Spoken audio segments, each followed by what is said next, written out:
खुद वो बदलाव बनिए जो दुनिया में आप देखना चाहते हैं। ये वाक्य आज से सालों पहले महात्मा गांधी ने कहे थे, और इन वाक्यों को अगर किसी व्यक्ति ने हकीकत में बदला है तो वो है इलॉन मस्क। इलॉन मस्क अफ्रीकी मूल के इन्वेस्टर, इंजीनियर और बिजनेसमैन हैं, और आज के समय में वे पूरी दुनिया में अपनी दूरगामी सोच की वजह से काफी प्रसिद्धि पा चुके हैं।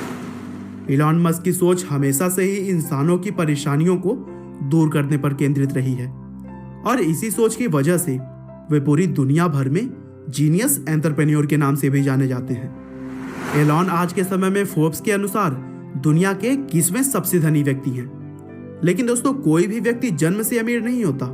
इस पायदान पर पहुंचने के लिए उसे ना जाने कितनी मेहनत करनी पड़ती है।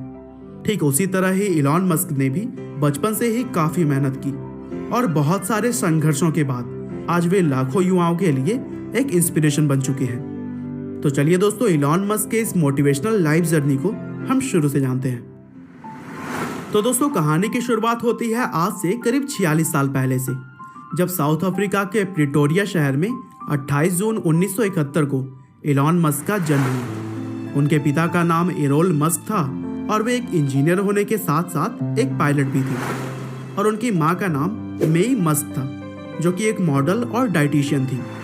इलॉन मस्क बचपन से ही पढ़ने में काफी दिलचस्पी रखते थे, और हमेशा ही किताबों के आसपास देखे जाते थे।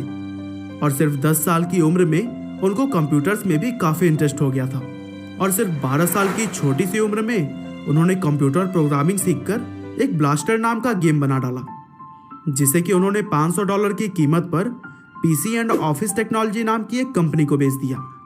और यहीं से इलॉन मस्क की प्रतिभा साफ साफ झलकने लगी थी।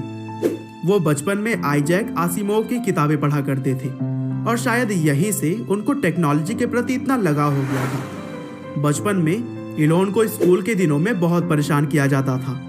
एक बार तो कुछ लड़कों के एक ग्रुप ने उनको सीढ़ियों से धक्का दे दिया, और उनको तब तक मारा जब तक कि वह बेहोश नहीं हो गए। इसके लिए उन्हें कई दिनों तक हॉस्पिटल में भी भर्ती होना पड़ा था।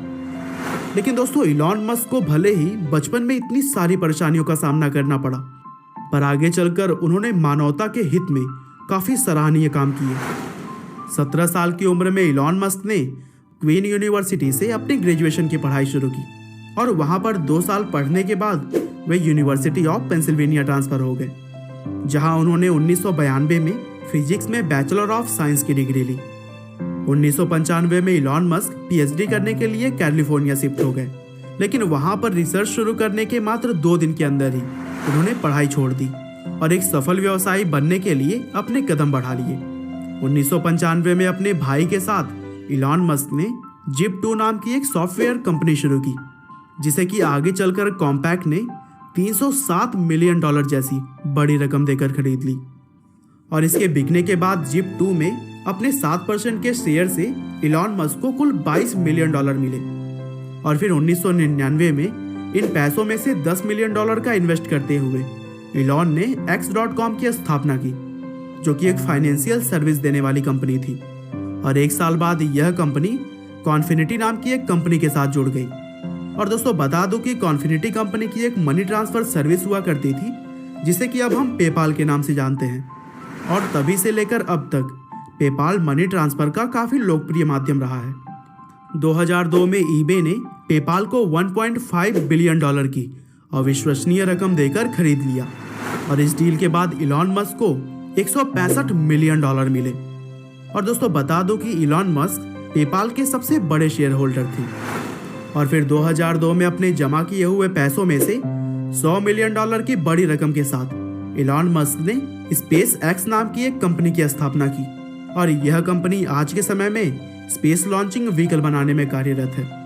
और मस्क ने एक इंटरव्यू में बताया कि 2030 तक वे इंसानों को मंगल ग्रह पर बसाने की पूरी तैयारी में है। 2003 में इलॉन मस्क ने 2 लोगों के साथ मिलकर टेस्ला इंक नाम की एक और कंपनी की शुरुआत की, और 2008 के बाद से ही वे टेस्ला के सीईओ के तौर पर काम कर रहे हैं। और दोस्तों, शायद आपको तो पता ही होगा कि टेस्ला की खासियत इसकी लाजवाब इलेक्ट्रिक कार्स हैं।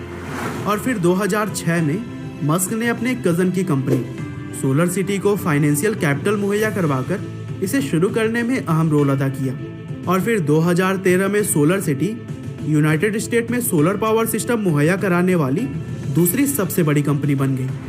और फिर आगे चलकर 2016 में टेस्ला इंक ने सोलर सिटी को अपने अंतर्गत ले लिया और आज के समय में सोलर सिटी पूरी तरह से टेस्ला इंक के अंतर्गत ही काम करती है।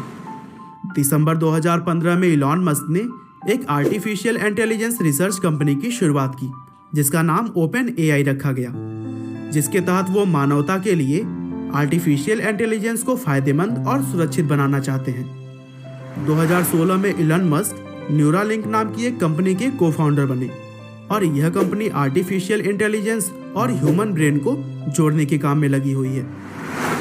तो कुल मिलाजुलाकर दोस्तों देखा ना आपने, एलॉन मस्क किस तरह से अलग अलग तरह के बहुत सारे कामों में लगे हुए हैं और इस बात से उन्होंने साबित कर दिया है कि उनके जैसा सोच रखने वाले व्यक्ति ही कुछ बड़ा कर पाते हैं।